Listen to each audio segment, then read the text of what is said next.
Algérie-France, les accords d'Évian révoqués, le verdict est tombé.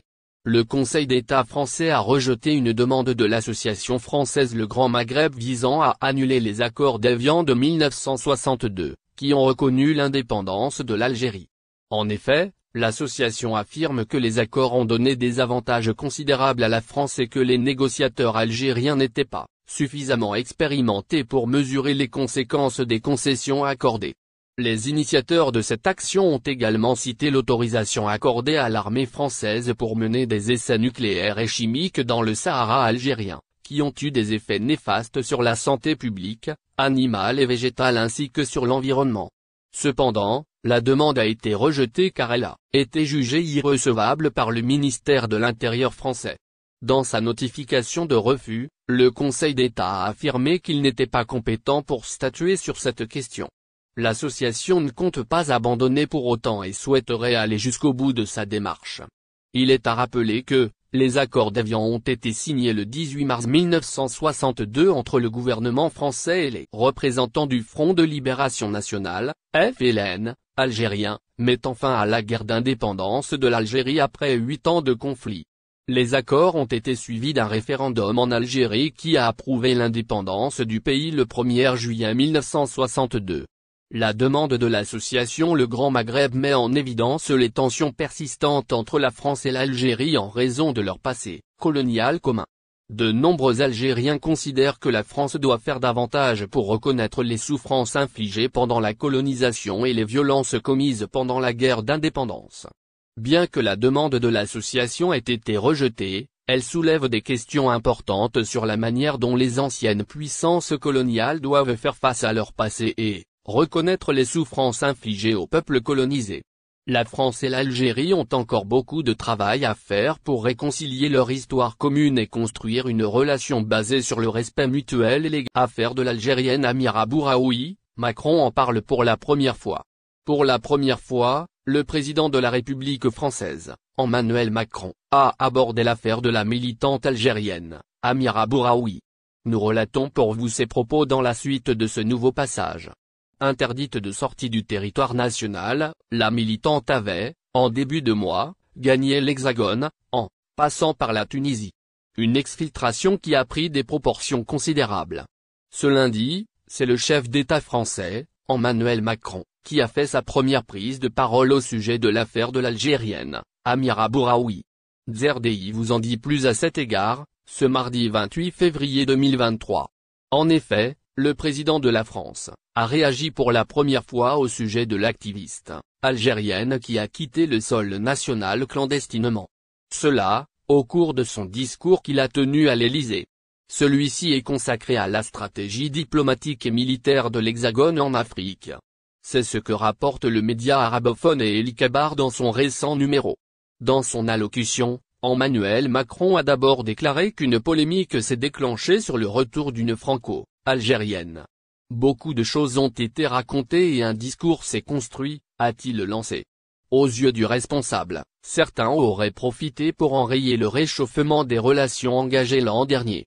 Emmanuel Macron tend la main à Abdelmadjid Tebboune à cet égard, il a indiqué certains essaient de monter en épingle des péripéties. Cette catégorie souhaite, selon les dires du même intervenant, que la réconciliation entre son pays et l'Algérie n'aboutisse pas. Il est question là encore de ce dont nous informe la même source médiatique. Par la même occasion, le locataire du palais de l'Élysée a apaisé les choses. Cela, en annonçant qu'il compte sur l'amitié et l'engagement du président Abdelmadjid Tebboune pour dépasser cette crise. Il n'a pas, d'ailleurs, caché son intention de renforcer les liens entre les deux nations méditerranéennes. Il entend, en effet, continuer à approfondir les relations entre Alger et Paris. Et ce, malgré les pressions. C'est toujours selon le média généraliste. Emmanuel Macron se prononce sur la relation entre la France et l'Algérie. Alors que les relations entre la France et l'Algérie sont marquées ces dernières semaines par un coup de froid suite à l'affaire de la militante Amira Bouraoui, le président français Emmanuel Macron a déclaré ce lundi 27 février qu'il allait continuer à avancer pour renforcer la relation de la France avec l'Algérie au-delà des polémiques actuelles. On va avancer, la période n'est pas la meilleure mais ça ne m'arrêtera pas, a-t-il lancé lors d'une conférence de presse à l'Élysée sur sa stratégie en Afrique. Le chef de l'État français, qui s'exprimait également sur les relations de son pays avec le Maroc, a pointé du doigt ceux qui essaient de monter en épingle des péripéties et, concernant l'Algérie, ont intérêt à ce que l'on n'aboutisse pas à la réconciliation, affirme-t-il. Les propos du chef de l'État français interviennent dans une période marquée par une brouille dans les relations entre l'Algérie et la France. Une brouille causée par l'affaire de la militante franco-algérienne, Amira Bouraoui, dont le départ depuis l'Algérie vers la France via la Tunisie d'une manière illégale a suscité la colère d'Alger, une affaire qui a poussé les autorités algériennes à rappeler le 8 février dernier l'ambassadeur d'Algérie en France pour consultation. Je sais pouvoir compter sur l'amitié du président algérien, affirme Emmanuel Macron. Je sais pouvoir compter sur l'amitié et l'engagement du président algérien Abdelmadjid Tebboune. Nous avancerons là aussi, affirme Emmanuel Macron.